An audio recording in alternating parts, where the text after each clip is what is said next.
member of the Sussex Playwrights Club and has had 2 plays performed as readings at the New Venture Theatre.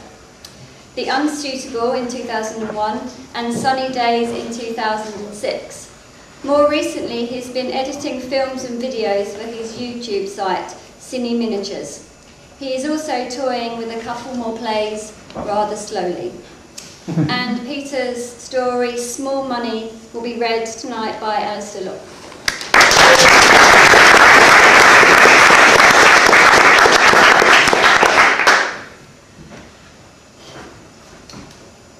My name is Malcolm. I'm in my late 30s and I live in a small bedsit. This is part of a bigger building. You could call it a tenement. It's crumbly and old. The landlady's crumbly and old. I don't want to stay here that long, but I wouldn't want to be shoved. I suppose I'm not clever in an academic way, but I've been told that I have a quirky intelligence. The knocks of life have damaged it a bit, damaged my confidence. So it's good to meet someone who talks clever, who can show me a quirk of his own. Mr. Dearden is one. He was a resident here for a while. You'd hardly know it. He liked to keep a low profile while doing business, making his little deals. Mr. Dearden left in a hurry, but he had a good reason. His friend came to see him, got a bit nosy. Might have been a rival. Don't think he likes rivals. I never bothered Mr. Dearden. I knew him, though. I met him once on the landing. When I went out to use the shower, bedsits don't have showers in the bedsit. I recognised him in the street, much later after he left the place. I think he might have been forced. I was sad about that. I told him. Said I needed a friend. Mr. Dearden was kind. He made me an offer. Why not meet at a local bar? But he didn't expect me to come. I might have been deterred. It was smart, you see, with a man outside wearing a black coat. The sort of man who might shove you. I might have been frightened, but it was just another building. I welcomed a break from my place, from the isolation. I found the courage to go in. Mr. Dearden bought me a couple of drinks. He was so terribly impressed and surprised. He had a story or two about the business world. Like he said, anecdotes. I don't have much, but I like to return the favour. Mr. Dearden enjoyed his little schemes and he said I could join in. He often did more serious things, but this was just a bit of amusement. It's a grey old morning in a bedsit. All over town, though I haven't been all over town.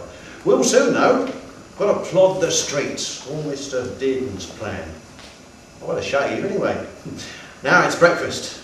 I've got the last of the cereal, a couple of toasts. I've had a worse breakfast than that. When Mr. Dearden told me, there was a gleam in his eye. I wasn't sure if it was a mad gleam, but a gleam was a gleam, so I listened to his spiel like a private cabaret. The thing about money, he said, is not to earn it. Sounds familiar, I said. I don't make any. In a way, I'm very successful. He laughed a bit, said not like that. Little flasher Tommy Cooper. Said, I'll explain myself. You've got to have money. We all do. But why earn it? What is money anyway? A squiggle on a cheque, a printed note, a piece of circular metal. The value is in the objects, he said, but they aren't valuable in themselves. You let a sweet wrapper fly in the wind, but it's something you've paid for. Cash is just passing through. When we spend money, we get a bit of change.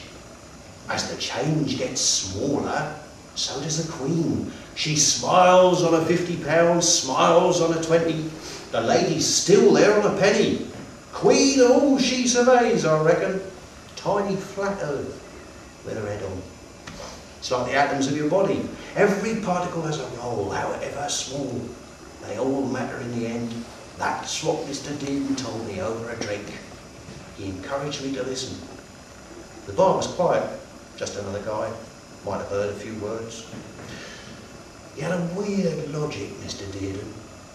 If a penny's like a particle, even with a queen, that doesn't stop it getting lost. Someone's got to find it. I wasn't sure, but I didn't argue. He bedazzled me with his science. He was an informed man. That's what he told me. He said, listen, every day in every street someone drops a penny. They lie on the pavement because no one looks. You can find them by random chance, but random isn't enough. The trick, said Mr. Dearden, is to walk around in a pattern. Something like chaos theory. You'll find 2 P's, 1 P's, they all mount up. I was impressed. I bought him a drink. So I gave it a try. Bit of experience, learn the practical side. Always walk into the sun. That way, a penny picks up the glimmer. Get there, bend down, fiddle with your laces, pick up the coin and go. Up again, down again, walk into the sun. It moves east, west, go with the flow. I couldn't believe it. I had 10, 20 pennies in my hand. Only took a few hours. There were some disappointments, bound to be. Saw a copper sparkle near the precinct, nipped him sharp, dodged a girl with a buggy. Nice move. It was €1. 2 cents, he said, with a planet and a weird cathedral. Nearly lobbed it, but I thought, no, could be a new concept. Rescuing foreign coins for the Bureau de Change. That amused Mr. Dearden. I'd agreed to meet, tell him how it went. Must be 30 or 40 coins, I said, my little pile of treasure. He said, well done, son. And I bought him a drink. Gave me a real glow. That lucky streak hasn't failed me. I've gone up to silvers, 5 pences. Bit tougher to catch, they're miniature now, like the 2 cent bit. Not like the old shillings. When a silver coin lies on the pavement, it's got a defensive strategy. Bit of a steel chameleon. If you hear the ching, it's a warning. It says, grab me now or you've had it.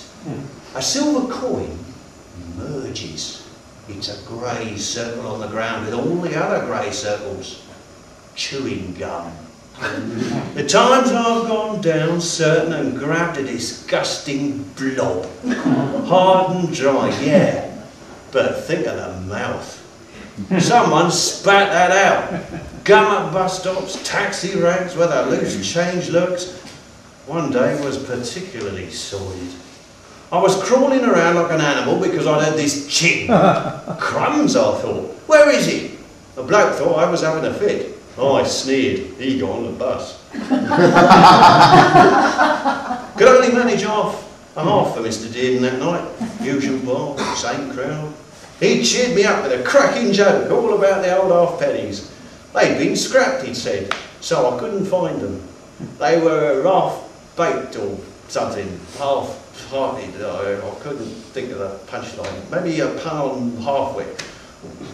Must have been good, I laughed at the time. Go at the bar laughed too. But what was funny, when he got up and went, I found a penny on the carpet. Small money, eh?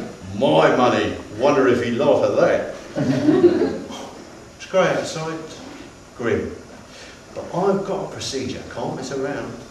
You still get reflections, just dimmer. Down the streets, scan the pavements, grab those coins, up again, down again, east to west. Midday, stop at the Greasy Calf. I have to push harder later, always spend a bit there. My favourite part is late afternoon, at least on a clear day. The sun goes copper like a penny in the sky. Even silver coins look copper at sunset. So does chewing gum. I do my best, fill me pockets with pennies, clean them in the gents. That's at the bar where I meet Mr. Dearden. He's finished his other business by then. Likes to unwind for a bit. A beer for Mr. Dearden. The pennies are usually enough. I'll always buy. I'm so grateful. He gave me the idea, didn't he?